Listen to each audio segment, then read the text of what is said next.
একটা মেয়ের সাথে কি দিনে রাত্রে কি 5-7 বার এটা কি সম্ভব? কোনো মেয়ে বা কোনো ছেলে কি পারবে মেয়ের সাথে দিনে রাইতে 24 ঘন্টা শারীরিক সম্পর্ক করার? আপনি যত ক্ষমতাই দেখেন, আপনি কি পারবেন নাকি?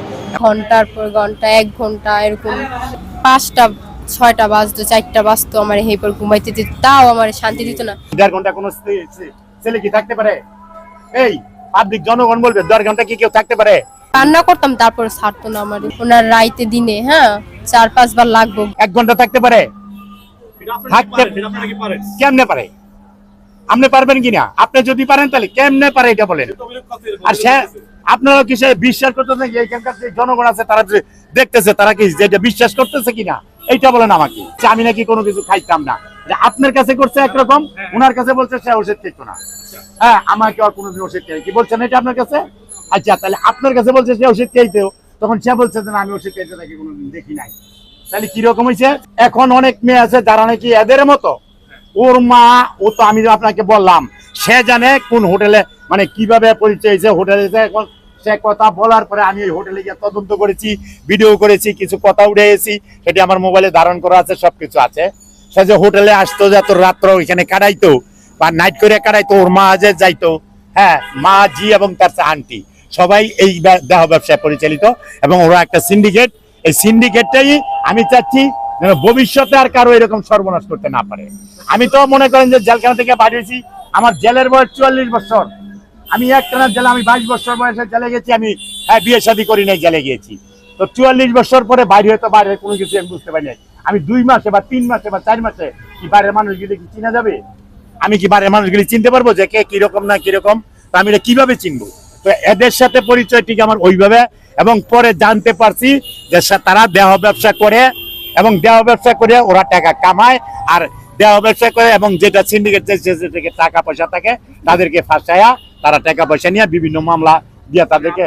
সর্বশেষ তাদের মুরগির শিকার হয়েছেন আপনি? হ্যাঁ, তাদের মুরগির শিকার হয়েছিলাম আমি। আপনাকে বিভিন্ন মেয়েরা ফোন দিয়ে বিয়ে করতে হবে, বিয়ে করবেন কিনা? না, আমি বিয়ে করবো কিনা কোনো সিদ্ধান্ত নিয়ে নেই। তো কি বলছেন আপনি? আমি কি বলবো? ওরা ফোন দিচ্ছে যে ভাই আপনি যে বলতেছে মেয়ে, এটা কতটুকু সত্য?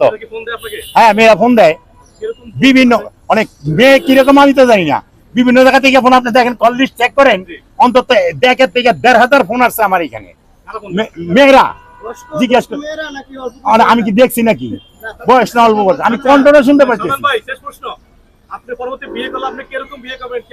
আমি পরবর্তীতে বিয়ে করব না করব না এটার যখন ডিসিশন নিতে পারতেছি না, মামলা চলতেছে, কোর্ট সেটা ডিসিশন নিবে কি করব, তারপরে সিদ্ধান্ত সেটা আমার। হ্যাঁ, যে দাদা এই মেয়ে যে তুমি বিয়ে করেছো, এমন এমন হোটেলে, এই যে তুমি যে মার্কেটে পাঠাইছো ওর সাথে, তো আসার সময় রিক্সাওয়ালা থেকে বলতেছে এক লোক, মানে আমরা যখন আসি তখন দেখা যায়, এই তুই তো আগে হোটেলে যাইছ, তোর হোটেলে দেখি তুই নাম্বার না, কারণটা কি?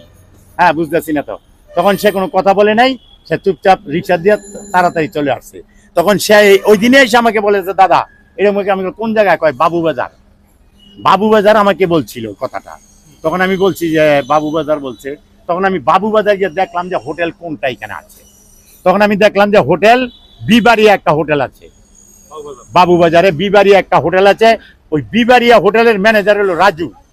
তখন আমি রাজুকে এই ছবিটা দেখাইলাম যে ভাই ছবিটা কি চেন করে? চিনি তো, ওর নাম সাথী একটা মণি, ওর নাম হলো মণি। ওই হোটেলে দিছে ওর নামটা মণি, তো ওই হোটেলের নামটা দিছে মণি। তো আমি গেলাম ছবিটা দেখা, কয় যে হ্যাঁ আমি চিনি। সে কি করতো? আমাদের হোটেলে আসতো। তো হ্যাঁ, আমরাই আনতাম, যারা দেওয়া ব্যবসা করে হোটেলে নেয়। তো আমি তারপর ঠিক আছে যা। এখন যেহেতু বিয়ে করে ফেলেছি, এখন তো আমি মানুষের সমাজে প্রকাশ করতে পারি না, তাই না? আমি ওকে রাত্রেবেলায় জিজ্ঞাসা করছিলাম যে তোমার জীবনে, তখন আমি একদিন জিজ্ঞাসা করার পরে সে বললো দেখেন আমার বিয়ে হয়েছে আগে, ঠিক আছে, কিন্তু হ্যাঁ, তখন সে মানে মুখটারে চুপ করে রাখছিল। তারপর আমি আরো জানলাম, এবং যাত্রাবাড়িতে কোন কোন হোটেলে সে যায়। যাত্রাবাড়িতে কিছু কিছু হোটেলে মানে যাদের কাছে ছবিগুলি থাকে দেহ ব্যবসার, ওরা কিন্তু কোনো কাস্টমার গেলে ছবিগুলি আগে দেখায় যে আপনি কোনটা পছন্দ করেন। আপনাদের যদি বিশ্বাস না হয়, আপনারা যাত্রাবাড়িতে কয়েকটা হোটেল আছে, এই আমি যে ঠিকানা দিয়ে দিব, ওই ঠিকানা গিয়ে জিজ্ঞেস করেন, আপনাদের যাইতে হবে কিন্তু কাস্টমার সাইজা। এইভাবে গেলে কিন্তু তারা বলবে না, তখন এই ছবিগুলি তাদেরকে দেখাবে। হ্যাঁ, ছবি আছে, তখন ওইখানেও তার ছবিটা আছে। এরা হলো ইমুতে কথা বলে, ওরা ডাইরেক্ট ফোনে কোনো কথা বলে না, ইমুতে কথা বলে মেয়েদের সাথে। মানে এগুলিকে আমি যখন এই ঘটনাটা জানার পরে, তখন আমি কাস্টমার সাইজে গিয়ে এই তদন্তগুলি আমি করে নিয়ে এসেছিলাম। যেহেতু করে আসছিলাম, এখন তো মনে করেন যে সে যাওয়ার আমি চাচ্ছিলাম না যেগুলি সমাজে প্রকাশ করি। এখন বাধ্যতামূলক, যেহেতু আমার কাছে সবকিছু প্রমাণপত্র আছে, সেই কারণে আজকে আমি প্রমাণ করতেছি। ওর খালা ওই ব্যবসা করে, জিঞ্জিরা থাকে ওর খালা, ওর মামি থাকে জিঞ্জিরা এই ব্যবসা করে, ওর একটা থাকে হলো আপনার তেলঘাট, ওর খালা ওইখানে ওই ব্যবসা করে, ওর মা এই ব্যবসা করে, ওর আন্টি এই ব্যবসা করে। মানে ওরা একটা চক্র, ওরাই একটা চক্র। আপনারা যদি চক্র না হবে, এখানে সব সাক্ষী ওদের। দেখেন, সর্বশেষ প্রশ্ন, বলতেছেন যে তার খালা মা মেয়ে মিলে দেহ ব্যবসা করতেছে। হ্যাঁ, দেওয়া ব্যবসা করে। অভিযোগ, অভিযোগ নেই, সত্য কথা। ওর খালার ছবিটা তো আমার কাছে নাই, কিন্তু ওর ছবি, ওর প্রমাণ, কথার প্রমাণ, এবং তার কিছু কিছু ভিডিও চিত্র। আর শোনেন, আমি এইটাও বলি আপনাকে, আপনারা যদি বিশ্বাস না করেন, প্রতিটা হোটেলে সিসি ক্যামেরা থাকে। যখন কোনো কাস্টমার ওই হোটেলে উঠে, তখন কিন্তু সেইখানে কোনো একটা মেয়ে কিন্তু তারাই ভাড়া করে আনে, হোটেলওয়ালারা ভাড়া করে আনে, কিন্তু আনার পরে কি করে জানেন, ওইখানে বলে যে এরা স্বামী স্ত্রী, যে রুমে দেয় ওই খাতায় এন্ট্রি করে স্বামী স্ত্রী হিসাবে। বাই চান্স যদি দুর্ঘটনা ঘটে, সব খবর নিছিলেন? হ্যাঁ, আমি সব খবর নিয়েছি। এখন আপনি আপনার স্ত্রী, হ্যাঁ। সে এখন দেহ ব্যবসা মনে হয় একসময় করছে হয়তো, হ্যাঁ, এখন আর করে না। এখন করে কিনা জানি, এখনো করতে পারে সে। ঠিক আছে, বুঝতে পারছি, এখনো করে মনে করেন। সে একটা কথা আমাকে বলছিল, আবার যদি আনে তো ভাবে সে ব্যবস্থা করে আপনি আপনি আনবেন কিনা তাকে আবার। আমি সেটা কোর্ট যে ডিসিশন নিবে, আনবো কিনা সেটা হলো পরের প্রশ্ন, কোর্টের ডিসিশনের পরে। খাওয়া খাওয়ার কি আছে সেটা বলেন একটু। আমার চাওয়া পাওয়া দেশবাসীর কাছে এটাই, সে যে মিথ্যা কথাকেই বলতেছে, তারা জোরপূর্বক আমি আপনাদেরকে প্রমাণ দেখাই দিয়েছি আজকে, যে আমি সেটাকে প্রমাণ দেখাই দিয়েছি যে আমি কি তাকে মিথ্যা কথা বলেছি, জোর করে বিয়ে করেছি, না এমন কিছু করেছি।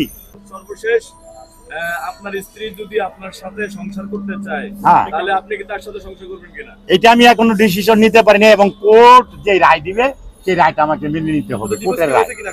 না, আমি এখনো ডিভোর্স দিইনি, এবং আমি ডিভোর্স লেটারও পাই নাই। ডিভোর্স দিচ্ছে কিনা আপনাকে? না, এটাও আমি জানি না, তাদের সাথে আমার কোনো যোগাযোগ হয় নাই।